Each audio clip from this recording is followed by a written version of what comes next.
You guys had a really great run of form to end the regular season, claimed that 5th place spot, played a really tough game here against New Jersey. What do you see going going into the future? Because you obviously have built something here with the system that you have. So, looking into spring, what are your thoughts? What are your ideas? What are you most looking forward to? Yeah, so I'll work with the ownership group and go over player assessments and things like this of who wants to sit around. We don't know this either. It seems to be a league where there is a lot of movement, so naturally.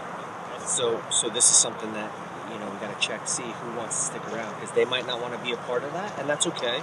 And so once we sort through that, we'll kind of sit down and see, okay, what's remaining, how much do we have to plug and chug, and we just go from there.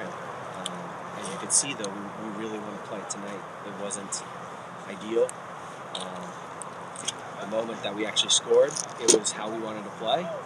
The other 80% of the game, we kind of slipped into old habits, so to say, which I get it. It's a playoff, it's a must-win. It's a lot of anxiety and stress for the players, so you kind of naturally revert back to what you want to do. So we want to try to go away from that, though, as a club, in terms of the style. So we'll just keep building, keep working, things like this. Absolutely. And you've been able to see this league now over the back half of the season, coming into it, being fresh to it, and now seeing the playoff atmosphere. What are your initial thoughts about the UPSL Premier Division and the competition around you? Yeah, it's great. It's great for the area. It's a great platform for players to try to catapult into that next level, and hopefully we can play a part of that, of how we want to play and build a player that is an attractive player that we can market, because that is part of the business as well. Absolutely. And if we can capitalize on that becomes a win for the club, and hopefully it plants the flag as somewhere that, yes, people are possibly leaving, however, they're leaving on terms where it's for the next level, and they've sold and they've done something with our network, because it's not only myself, we have a bunch of affiliations and things like this that we can take advantage of, and in a weird way, the world is small. We've already sent some profiles over to people that we know in Germany, in Belgium, and things like this, and we want to keep doing that.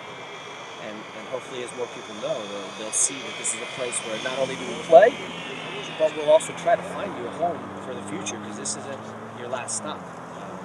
We've got a young team. We have a U19 playing as a right back, getting some really valuable minutes. Tonight it was a little tough for him on that third goal, but that's what you want them to experience and go through. And so that's what we want to build from that. Absolutely. And I know it's far away, but give me your soundbite for spring 2023 that we can show you in 6 months' time, and you can either be vindicated or feel completely foolish about it. Yeah, hopefully every time we talk, we get more chocolates. Absolutely. So the wins here matter, and that's been a learning curve for me, coming from the youth game where it's strictly about development. And that environment. So this learning for me was huge. Of look, I got to be a little bit more ruthless with my decisions of how I manage the game, how I manage the players, and things like that. So hopefully it'll be win after win after win, but we'll see.